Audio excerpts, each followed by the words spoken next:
Bruce Friedman of Adult Site Broker, and welcome to Adult Site Broker Talk, where each week we interview one of the movers and shakers of the adult industry, and we give you a tip on buying and selling websites. This week we'll be speaking with porn living legend Nick Manning.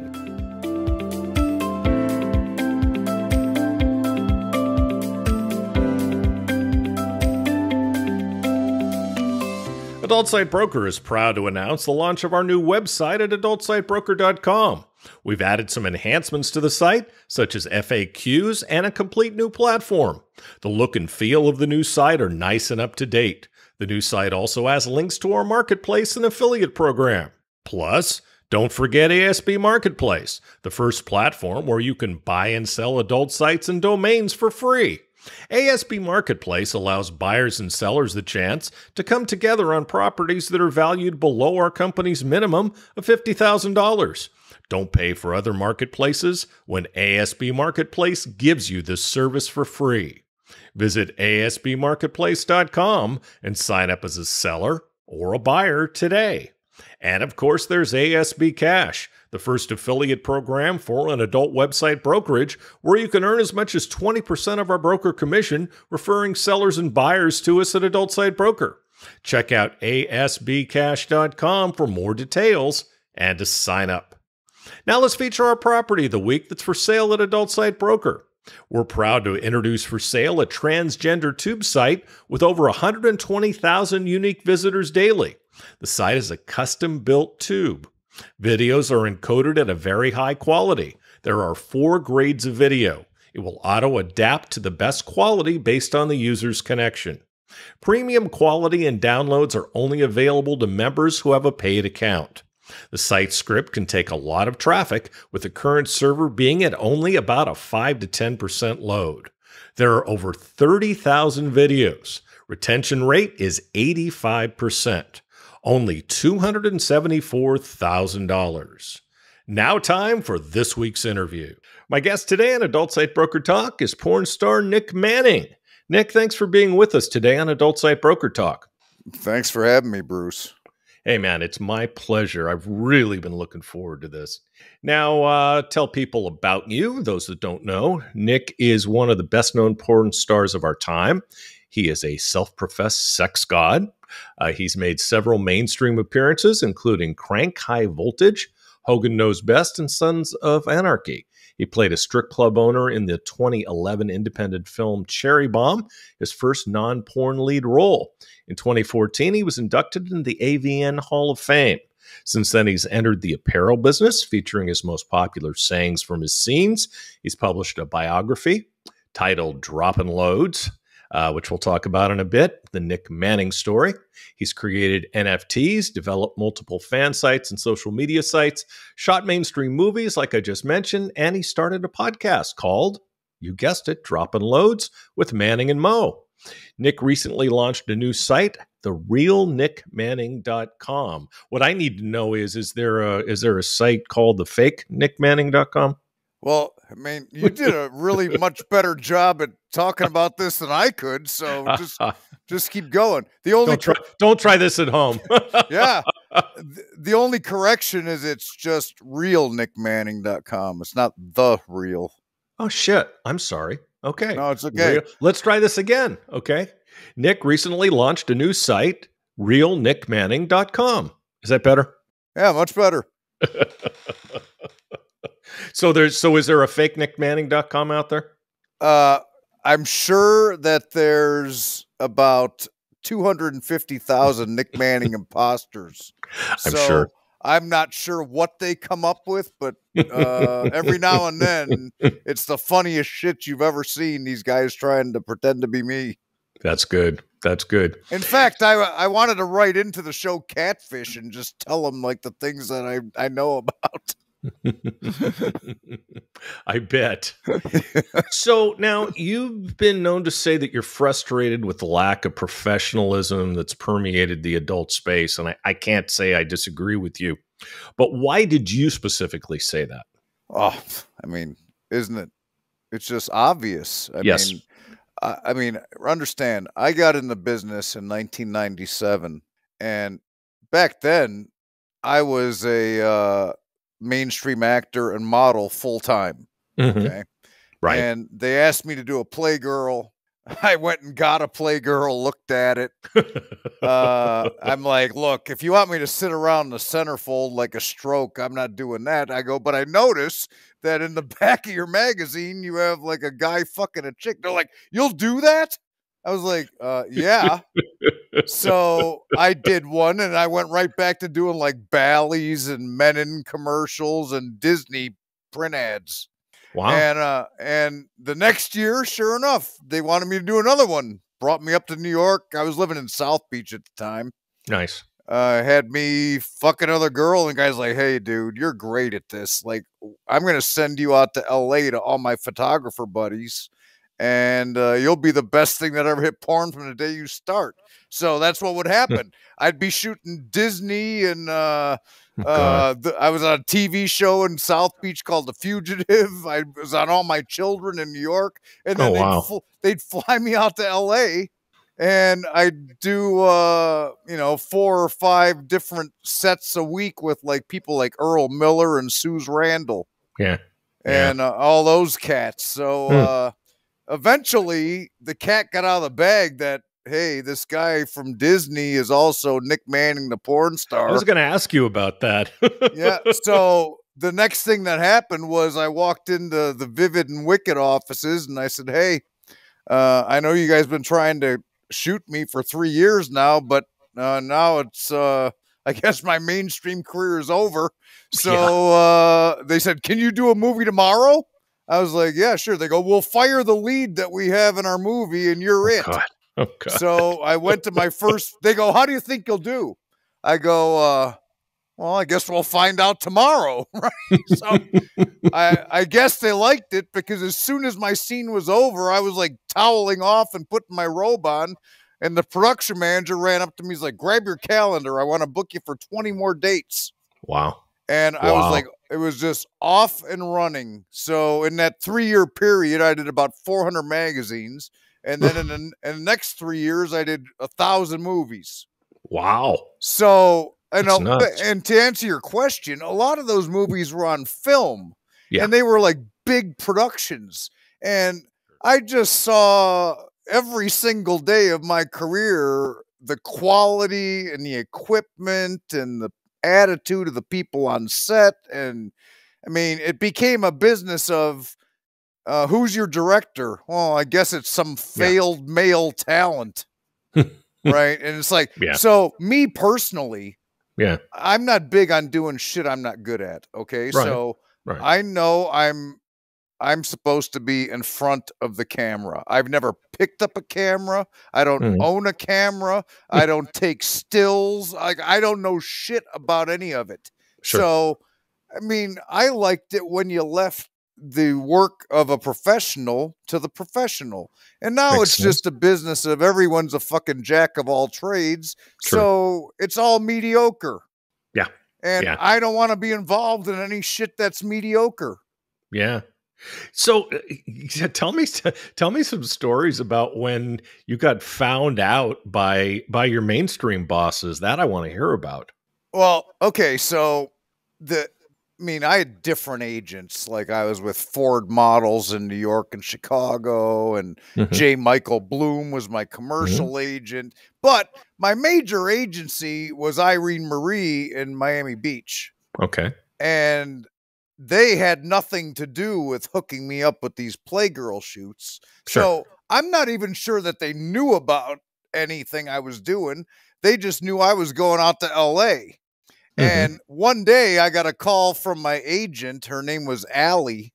And she said, you can't go from XXX to G overnight. And that was kind of like, what was funny about it was she was insinuating that somehow the mainstream career that I was building was like shot. And the truth of the matter is, now my mainstream career is better than ever because people just hire me to be Nick Manning. Yeah. Oh, sure. Oh, sure. Absolutely. It's really come full circle, hasn't it? Yeah.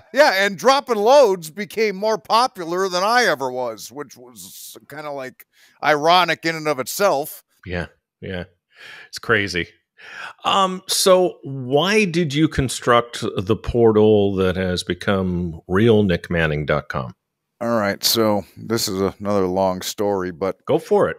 We do not, Nick, we don't have a time limit. In about 2007-ish, people started doing other kind of projects about me. One was a biopic, one was a documentary, one was a book that they were writing. One of them, they took the documentary footage that they weren't going to use in the documentary and kind of turned that into like a reality show. So I had, in various stages of completion or / development, a bunch of projects that weren't finished or ready to be released simply because I was shooting for my own company, shooting for everybody else, like Penthouse 11 days a month, Playboy 6 days a month. So, I mean, I was on a contract with Sin City to make Drop and Loads films. So it was very difficult to take these, let's just call it more comprehensive things and bring them to completion. And unfortunately for me, typically what happens is people want to get in business with me because they know I'm popular and they know I'm smart and they know I'm diligent. Right. Okay. So what happens is it's all fun and games to come to Nick Manning's house and go to his shoots and go to AVN and go to parties and film him. And everybody's asking you, oh, who the hell are you? Why are you filming Nick? So now they get their own little celebrity going, and pretty much they're riding my coattails, and I really don't need a posse. Yeah. So pretty much what happens is once the fun is done and it's like, oh, now we need to digitize our footage and edit our project and get it sold, well, then that becomes quicksand. Like they don't want to do it. So initially what I'll do is I'll take my ball and go home, and I'll be like, fuck it, I'm just going to go to work and make sex scenes every day.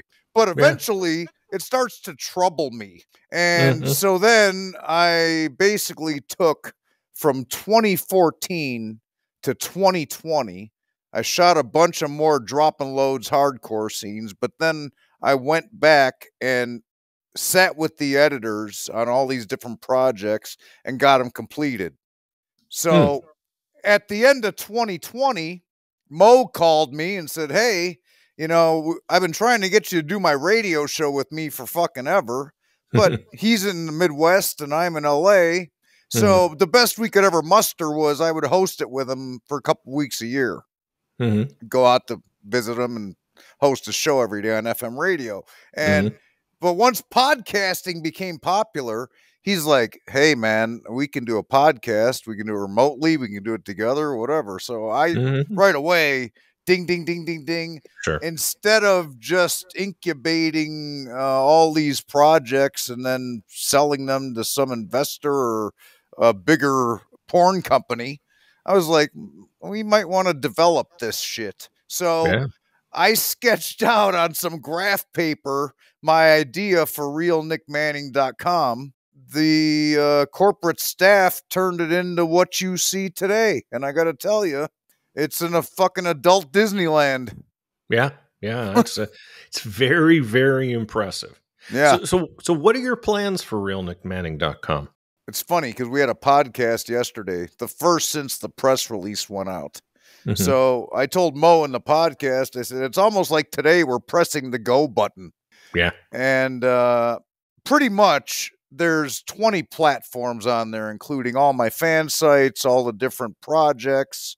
Some things are membership based, some are pay-per-view. Then there's the store with the Nick Manning supplements, the male enhancement pills, bodybuilding supplements, and then there's all the clothing with my sayings. So the idea was to develop all of those, and we have 2 left. One, we just went into business with a studio out here that does webcamming in Vegas. So there's another section on my site, you'll see it, called Manning Manor. And we are about, I don't know, 3 to 4 weeks away from all the approvals and the streaming completion for that. And then we'll move that up to the top of the site and call it Manning Manor Live from Las Vegas. We'll have solo girl, and I'll do my boy-girl scenes live from there. Wow. And then the only other thing that isn't operational on the site right now is OnlyFans, just because I'm not technical and they require any of my staff members who are getting that account approved. They need to basically be sitting on my lap to do it. So that probably won't happen until February. Got it. And then there's one other thing. I don't know if you caught it on there. You said you bought my book. Yes. Nick Manning's Bedtime Stories. Well, that'll be one of the things that's filmed out of the Manning Manor Live in Las Vegas. And pretty much it'll just be solo girl masturbation, almost like a romance novel, except they read segments of my book and then they fiddle themselves. Ooh. So that'll be very cool. Yeah, that sounds nice. That sounds extremely nice. Yeah. And I should tell everyone we're recording this at the end of January. So tell me about Manning Manor. I've heard so much about it. I need a description. I need kind of an audio virtual tour, as it were. Okay. Well, a few years ago, before I sold all the companies that we still owned, including the supplement company, my house was all cammed. I was one of the early cam houses. And there were a bunch of models and playmates and actresses and penthouse pets living at my house, rotating through. And it was almost like the old voyeur cams. Yeah. You could see us anytime, right? It's very, very lucrative. So technology's changed a bit with the streaming company. So pretty much what we have at the studio is 8 rooms. 6 of them are set up like bedrooms with really high-tech cam equipment and whatever the best kind of hardwired connection is.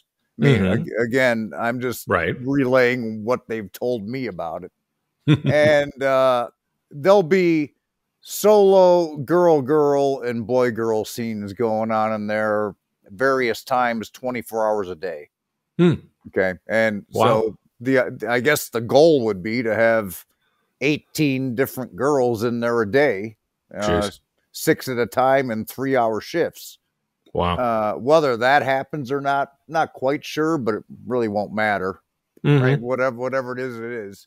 Then there's 2 other rooms. One of them will be, we have a podcast studio at Top Secret Resort in Orlando, Florida.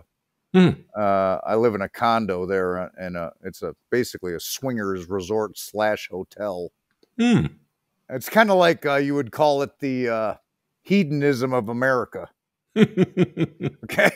And so we do a podcast from there. Plus, we're going to have a podcast studio where you'll be able to, through the Manning Manor live stream, watch the podcast.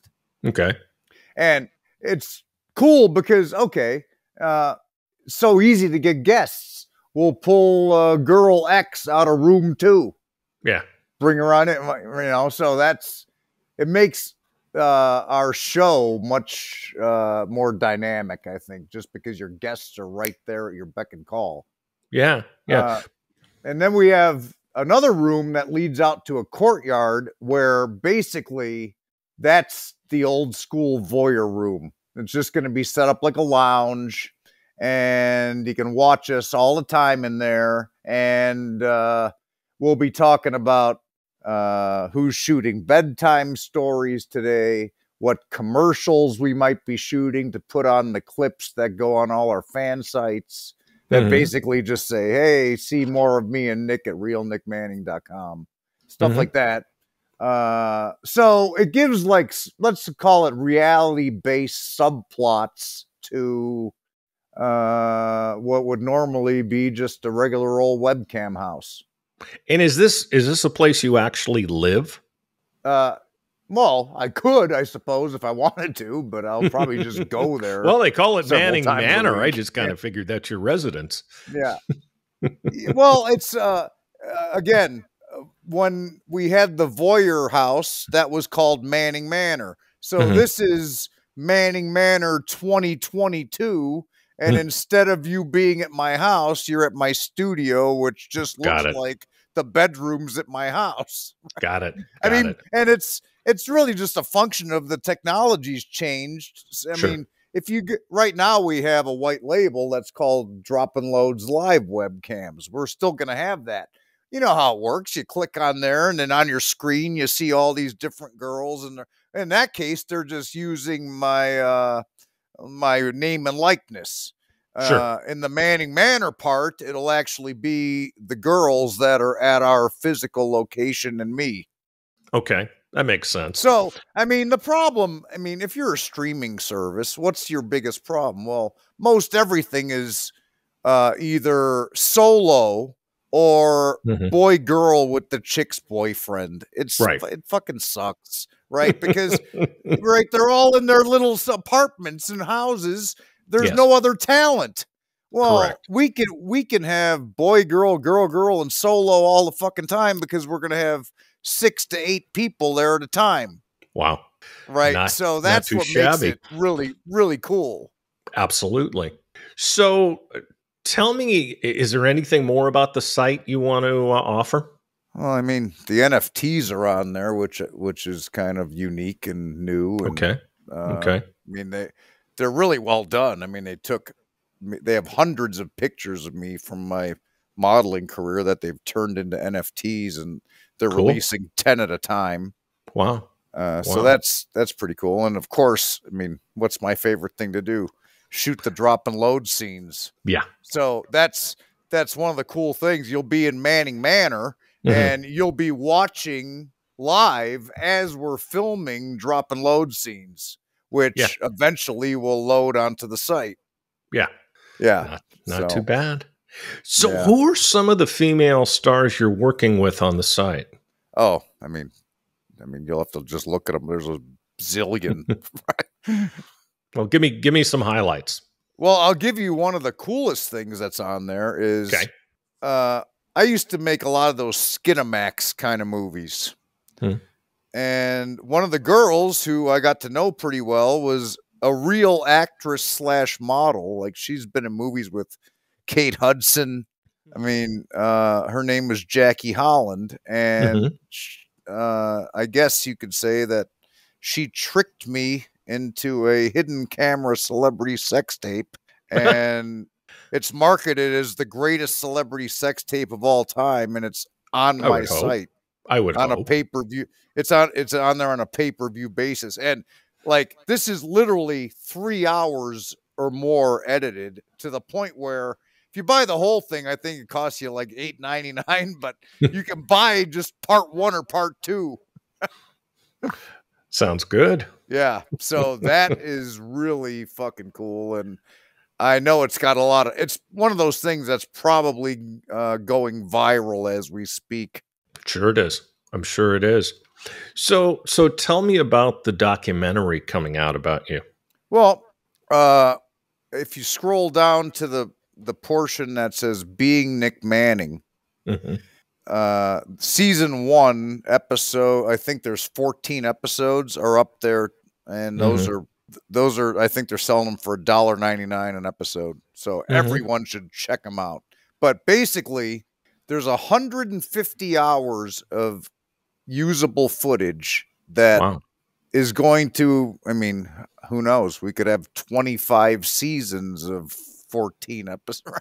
So it's going to be like Lion King on steroids. Except, so is the documentary the same as the reality show pretty much? Well, the documentary is a separate project that's not on my site. And they're still determining what 3 hours of this 150 they're going to use. Wow.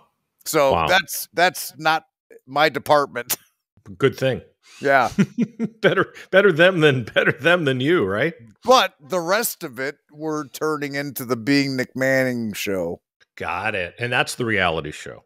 Yeah. Okay. Now I understand, because it sounded like you were starting to talk about the reality show when I asked about the documentary, and I needed to figure out what the difference was. And I think you nailed that. I'm sure what'll happen with the documentary is eventually they'll pick the best stuff and turn that into like maybe a 2-part 90-minute segment movie.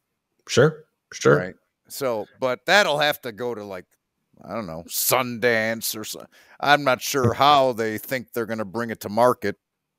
Yeah, I don't know if Netflix is going to take it. We'll see. Yeah, they probably do have some restrictions. So, how did you determine the variety of adult and mainstream products that would be included as content on realnickmanning.com? Well, I would like to say that there was some sort of a plan, but basically it started out with, okay, here are these unfinished projects, and I'm going to finish them, and I'm going to make them really fucking cool. Yep. Then, as we were in the midst of that, we were like, oh, well, fan sites are getting popular, and we don't do anything small, so... True. Some people have an OnlyFans. Some people have an I Want Clips. We got all of them. There's 6 different options for fan sites on the bottom of my site. So basically, realnickmanning.com, we wanted it to be a portal where once you're in there, customer, you're on your own. However you want to consume, we're giving you as many options as feasible. That's great. Right. And you know, like bedtime stories, when you happen to have a book and it's pretty cool book and it's very popular, and you come up with an idea where it's like, hey, we'll have these girls read it. I mean, who knows? There might be 200 episodes of that. Yeah. Because, I mean, yeah, I'm thinking we haven't started filming it yet, but I would think 5-minute increments would be a good way to go. Yeah. Probably don't want to do any more.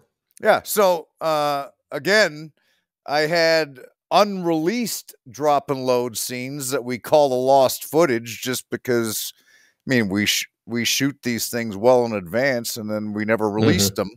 Yeah. And then during that 2014 to 2020, I shot new ones.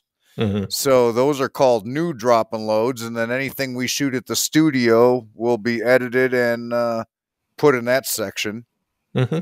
So... I mean, it kind of just all happened. You know, you start down a path and you have a vision, and then people throw, I call it a monkey wrench, but it turned out to be good.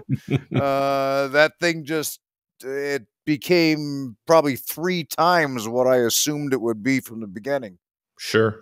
And then with the products in the store, I mean, I don't know if you recall this, Bruce, but up until about in 2012, I really started taking control of when deals would come up for renewal, we wouldn't renew them. Yeah. So at the end of 2019, early 2020, I was, for the first time in my career, a true free agent. That's awesome. Where we went from having 300 products in adult stores around the world and other outlets. I mean, my shit was in all the gas stations, all the trucks, I mean, all the bodybuilding stores. So pretty much there were over 300 licensed products of me floating around the world. Wow. And we said, you know, they're making billions and we're making tens of millions. The disparity just isn't. So we took control of it. And right now we just have my drop and load supplement line, which is Cave Manning testosterone, Monster Manning HGH, Manning Up prostate support, Drop and Loads male enhancement pill, and a Manning Nitro nitric oxide. So those are the supplements that I take to be a stud. Okay, there you go. And then in the apparel section, we have men's and women's t-shirts. We're adding hoodies and hats with all my trademark sayings. I think there's 20 different options. I gotta get some workout clothes from you. Yeah. some cut off shirts. Eyes pasted shut. I love it. I love it. I got to get one that says dropping loads too. I want to see the looks on the parts of some of the ties who actually understand English.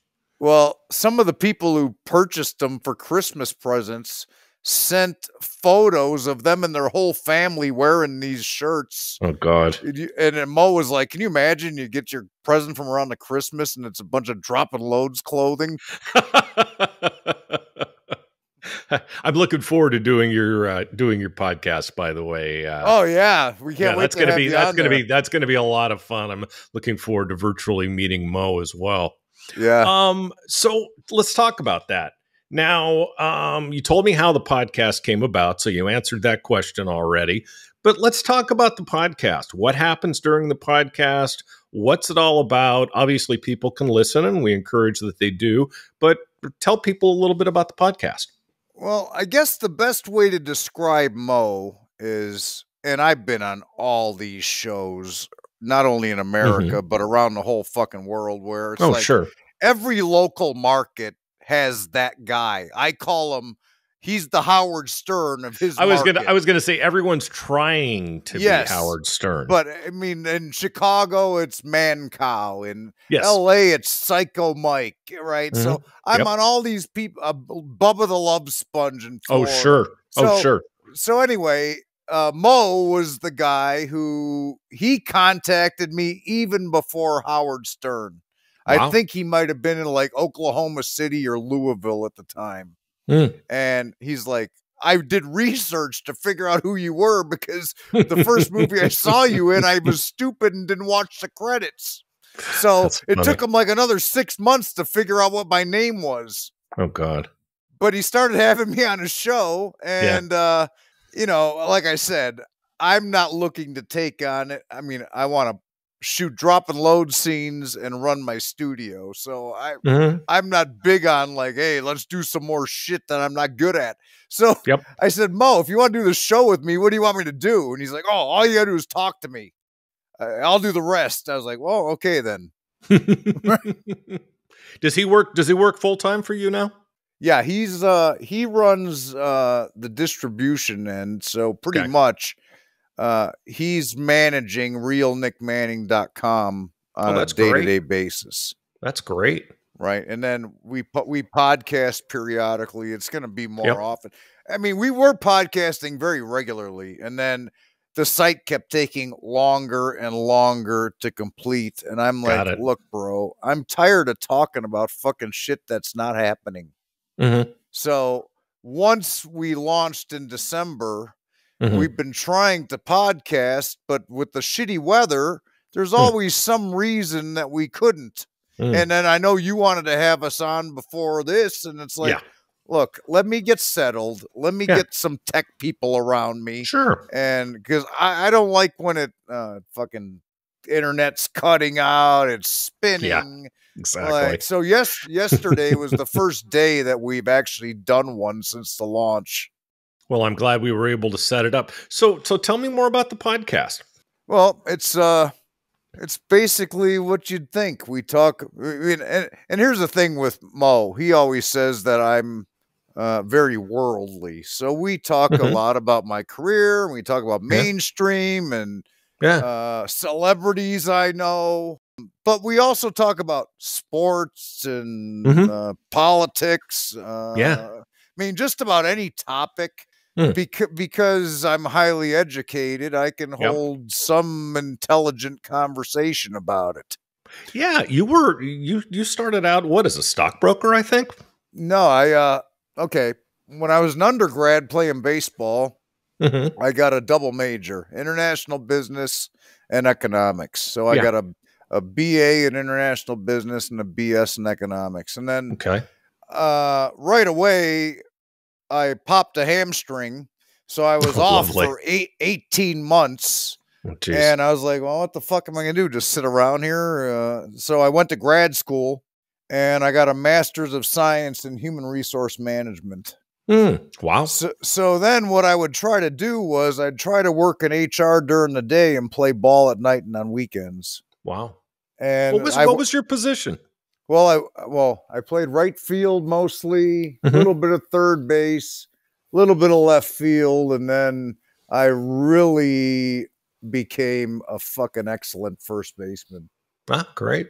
Yeah, like as I got more injured, I wasn't able to play the outfield, but I was a switch hitter, and they wanted me to bang the ball around. So the McCovey syndrome. Yeah, and they thought, oh, well, we'll just stick him at first base, and then exactly. I became really fucking good at it.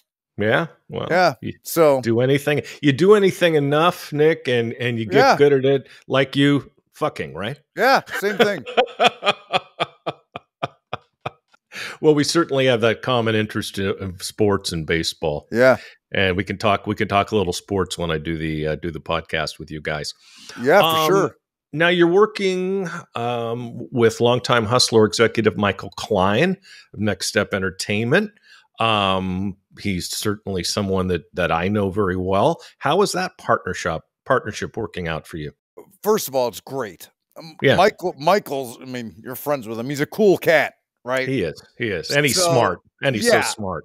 So as this process was going along, like, again, I drew it on a piece of graph paper and I turned it over to Mo, who's a radio guy.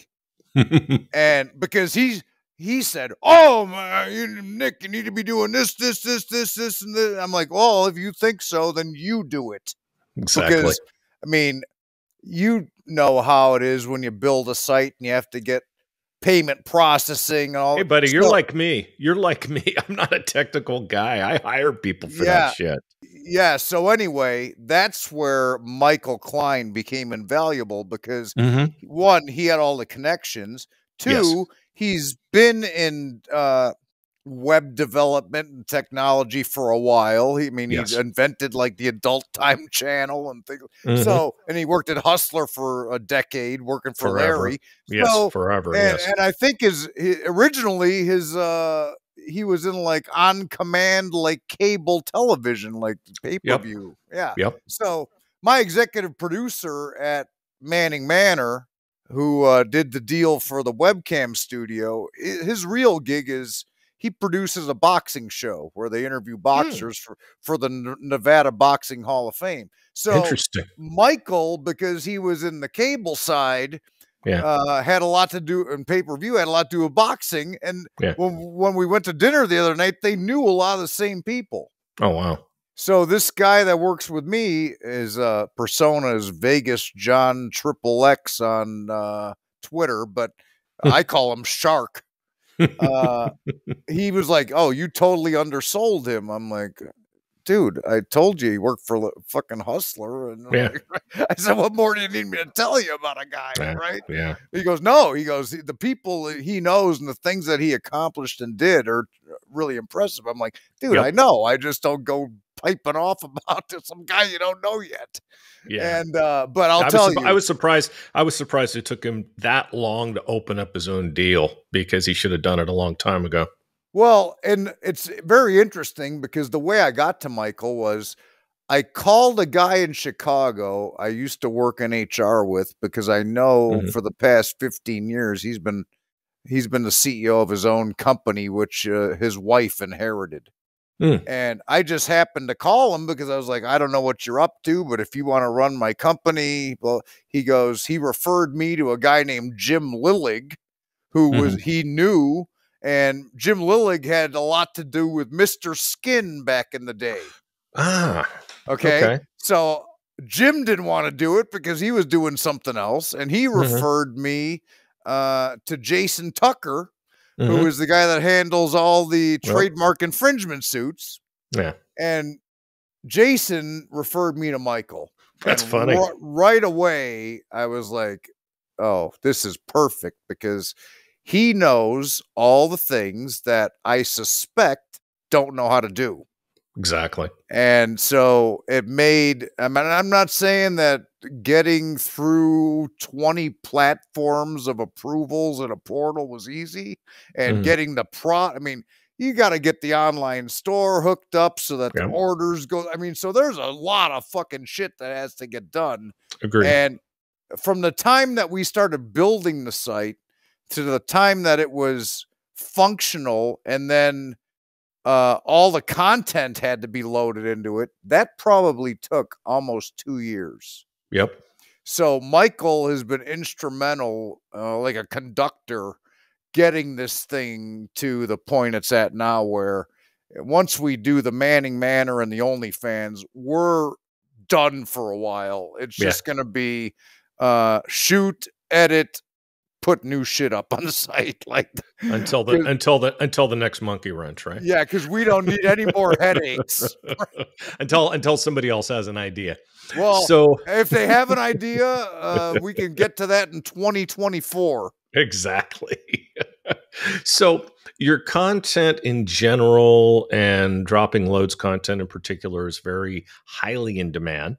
Do you have any intentions of performing in scenes for other studios looking ahead? No. You like being a free agent?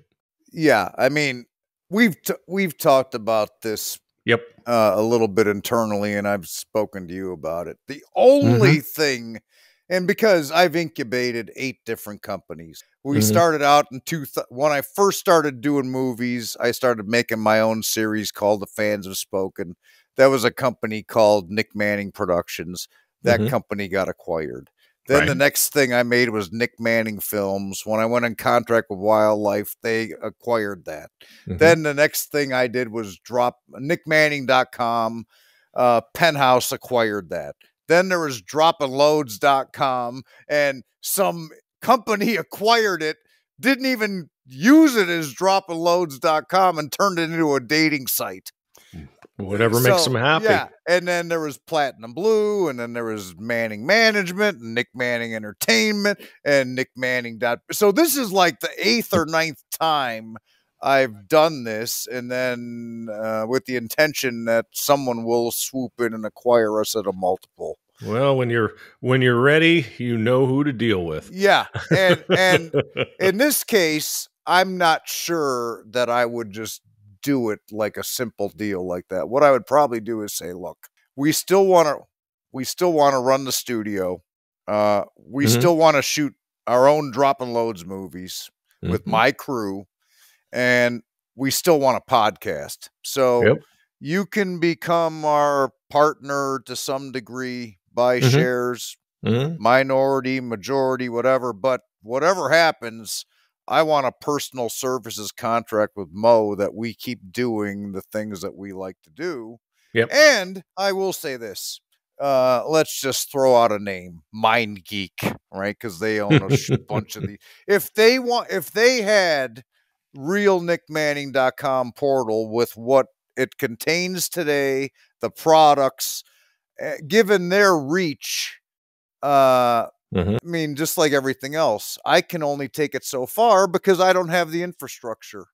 But my brand in somebody's hands like that, and that's why I have Michael Klein, it's exponentially valuable. Okay. That's the idea. But I'm not going to just sell it and ride out in the sunset and start another one, because I don't want to go through the headache. Been there, done that, huh? Yeah, I'm not going to take another 6 years to.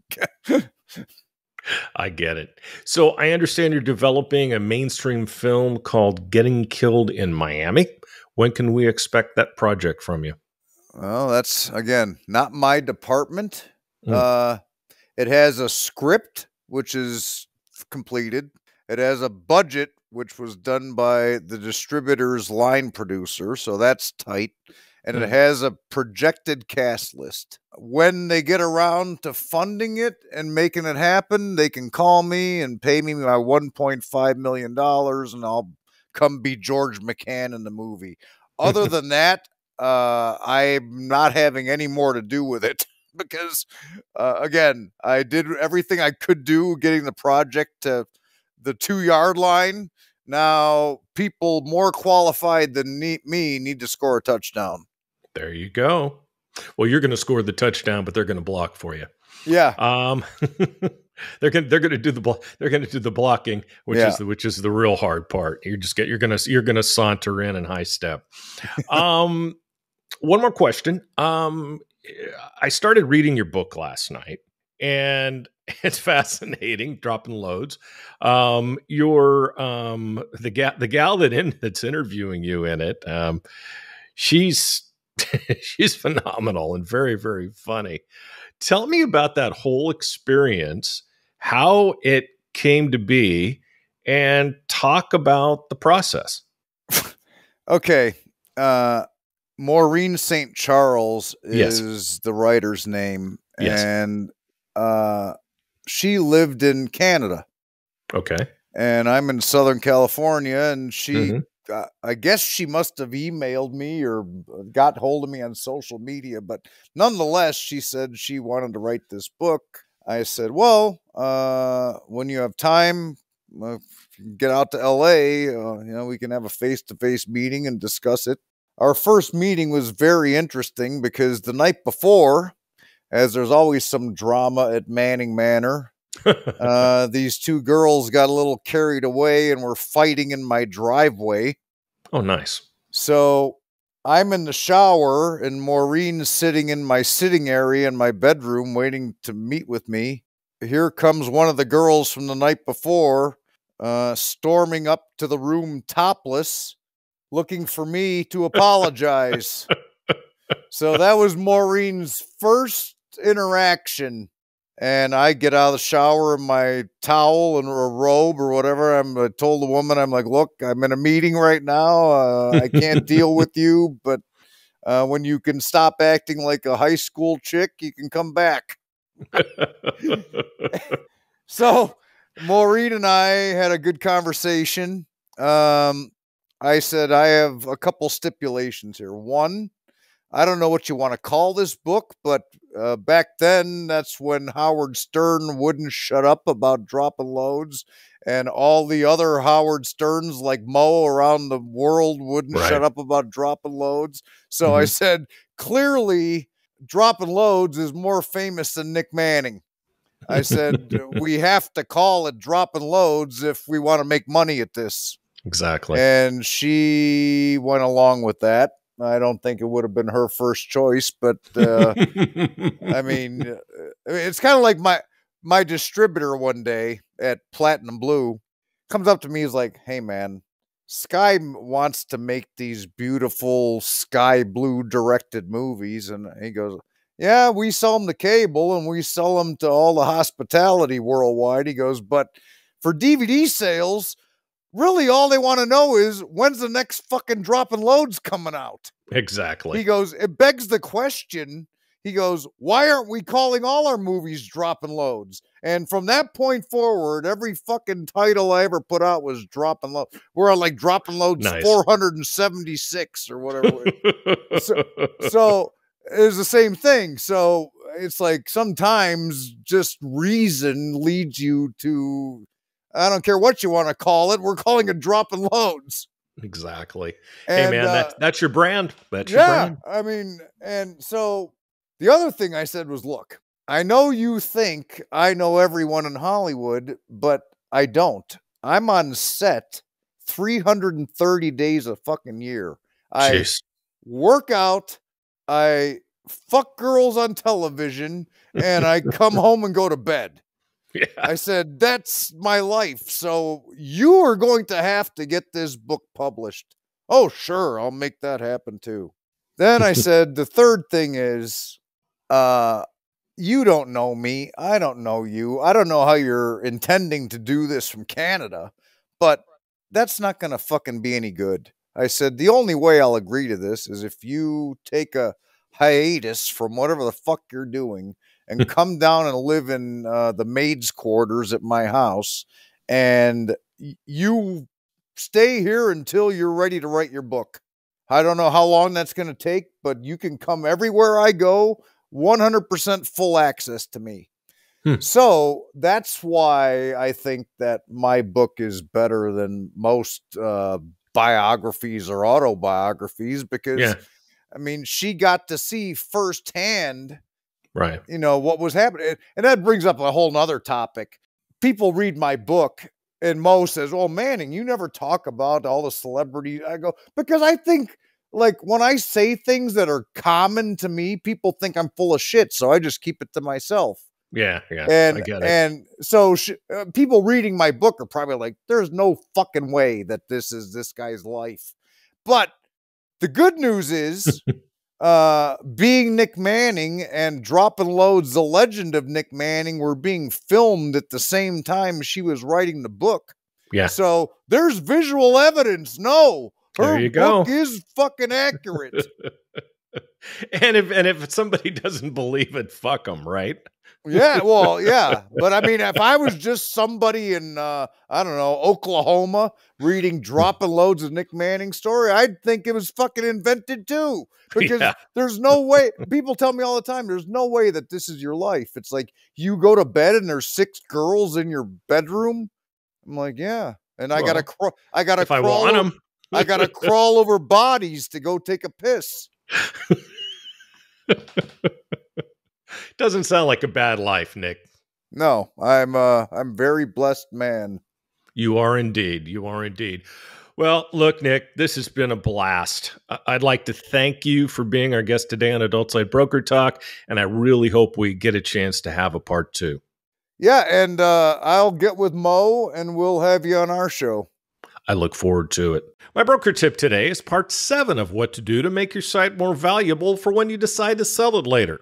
Let's talk about some of the factors that influence the sales price of a website. Number 1 is usually profit. It will be a multiple of the profit, and that multiple is based on whether the profit is trending up or down and how fast it's trending up or down. I've seen valuations of as much as 5 times or more, although that's very rare. Normally it's in the 2.5 to 4 times area. I've also seen valuations of 1 times profit if the profit's taking a nosedive. If a site hasn't been monetized, then it's all about the amount and the quality of the traffic. If a sale is based on traffic, it will be a multiple of what the traffic would sell for on the open market. What are the sources of traffic?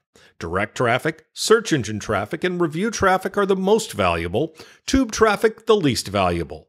Is the traffic reliable and sustainable? What's the traffic history? In a rare case, the valuation will be based upon revenue.